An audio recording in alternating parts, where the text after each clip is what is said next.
Assalamualaikum warahmatullahi wabarakatuh. Nama saya Diana Piani dan saya akan menjelaskan materi tentang konsep bumi dalam mata kuliah ilmu kealaman dasar. Nah, untuk yang akan kita bahas hari ini itu ada 3. Yang pertama itu ada tujuan pembelajaran, yang kedua itu pembahasan, dan yang ketiga itu ada kuis.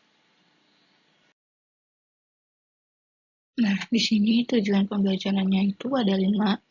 Yang pertama itu kita akan membahas apa itu pengertian bumi, yang kedua itu teori terbentuknya bumi, yang ketiga struktur lapisan bumi itu apa aja, yang keempat proses pembentukan muka bumi, dan yang terakhir itu macam-macam gejala alam. Pengertian bumi. Bumi merupakan planet yang berada pada urutan ketiga dan terdekat dengan matahari pada sistem tata surya. Sama seperti Merkurius, Venus, dan juga Mars, bumi adalah salah satu planet dalam yang memiliki ukuran kecil jika dibandingkan dengan planet lain. Bumi didominasi oleh air, ditutupi oleh bentuk cairan dari H2O. Bumi juga diselimuti lapisan gas di mana di dalamnya termasuk dengan molekul nitrogen. Jadi bumi itu terdiri dari 70% air dan 77% gas atmosfer. Aku akan membahas tentang teori terbentuknya bumi. Yang pertama itu ada teori kabut. Menurut Kahn dan Laplace, menyatakan bahwa bumi ini terbentuk dari gas yang bermacam-macam, di mana mereka saling tarik-menarik membentuk kabut besar. Nah, yang kedua itu ada teori keadaan tetap. Menurut teori ini, pembentukan bumi dan alam semesta itu tidak diketahui secara pasti kapan. Teori yang selanjutnya itu ada teori planetesimal.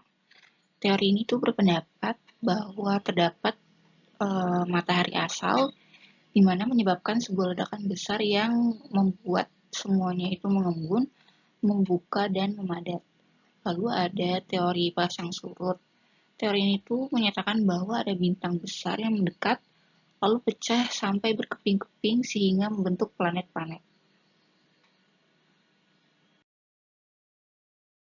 Nah, selanjutnya itu ada teori Big Bang.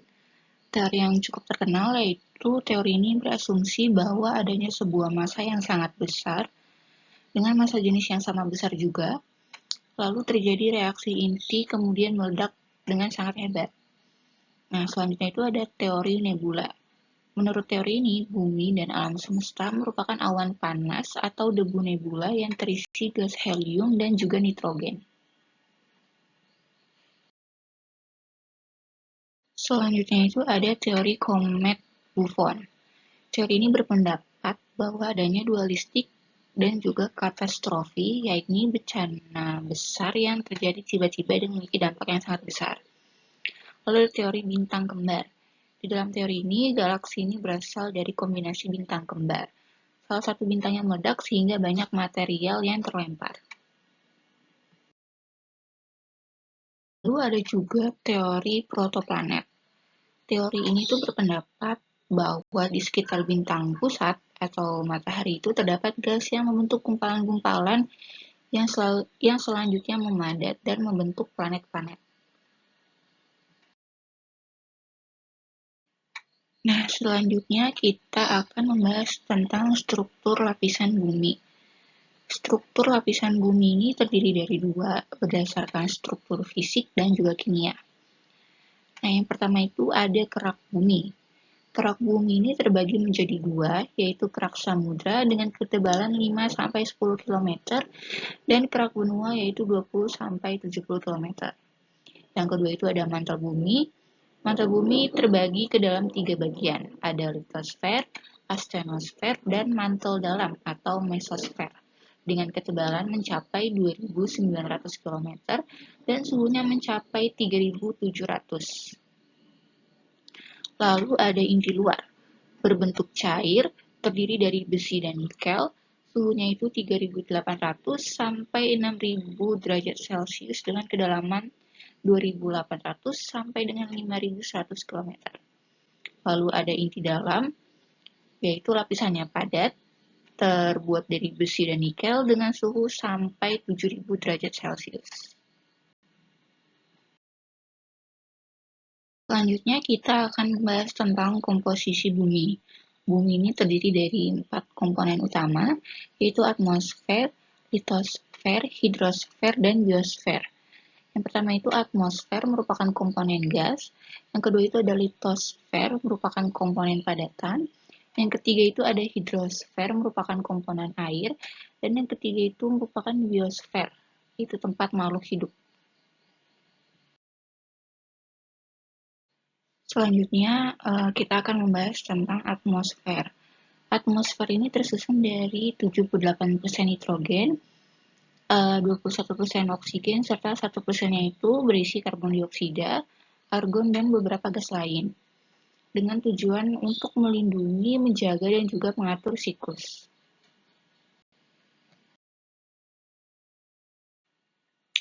Selanjutnya itu ada litosfer.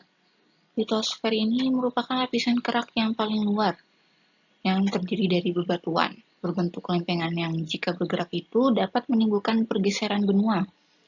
Litosfer terbagi menjadi dua bagian, ada litosfer atas yang merupakan daratan dan juga litosfer bawah yang merupakan lautan.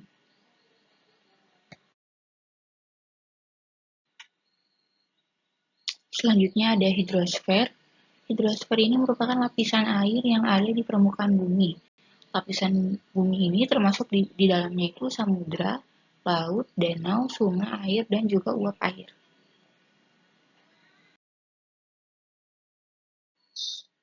Lalu ada biosfer. Biosfer ini merupakan lapisan di mana semua makhluk hidup itu dapat tinggal dan juga hidup. Baik itu di udara, daratan, air, dan juga keseluruhan ekosistem di muka bumi.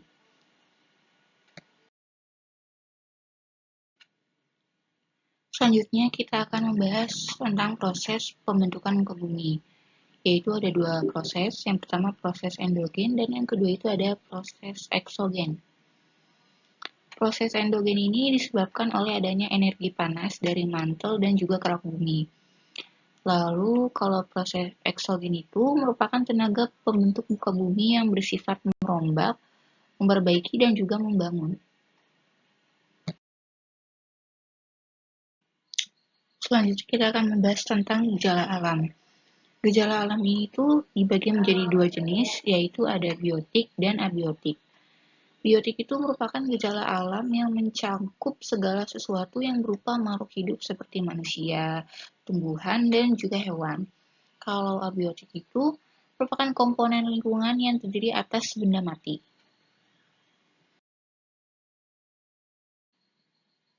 Selanjutnya kita akan membahas tentang gejala alam abiotik. Kebendaan objek abiotik. Abiotik ini memiliki pengertian tidak hidup seperti contohnya batu, tanah, air, dan sebagainya. Wujud benda abiotik itu diklasifikasikan menjadi padat, cair, dan juga gas. Lalu ada kejadian objek abiotik. Gejala alam kejadian abiotik ini merupakan peristiwa yang terjadi pada benda tidak hidup.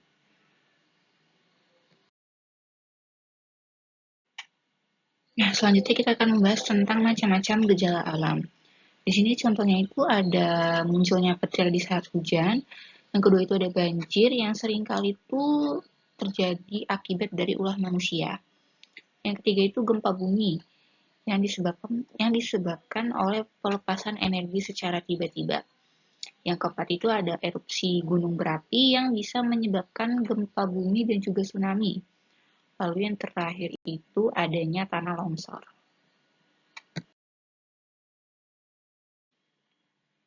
Nah, kesimpulan untuk materi kali ini tuh ada 3.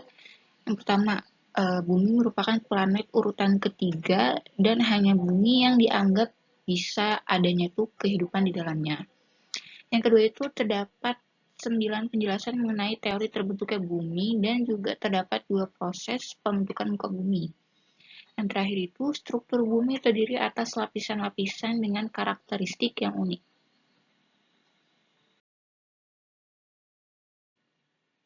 Nah, selanjutnya ini ada sedikit kuis tentang materi yang sudah kita bahas tadi.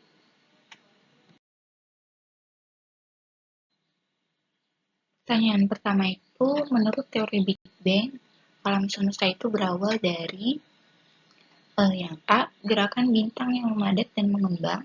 Yang B, tabrakan bintang kembar. Yang C, pasang surut tubuh matahari. Lalu yang D, ledakan dahsyat massa karena reaksi inti. Jawaban yang benar itu yang D, yaitu ledakan dahsyat massa karena reaksi inti.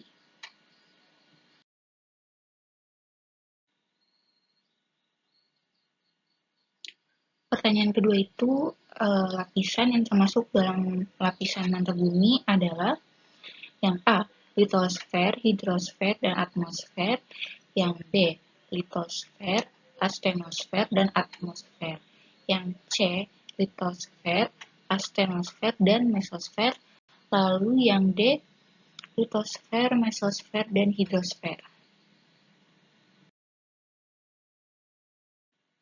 Nah, untuk jawaban yang benar itu yang C, lapisan yang termasuk dalam lapisan mantel bumi itu ada litosfer, astenosfer, dan mesosfer.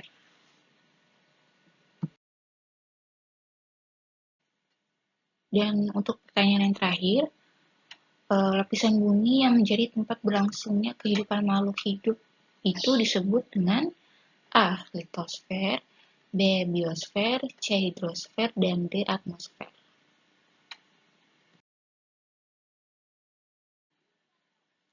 Nah, jawaban yang benar adalah yang B, biosfer. Lapisan bumi yang menjadi tempat berlangsungnya kehidupan makhluk hidup adalah di bagian lapisan biosfer.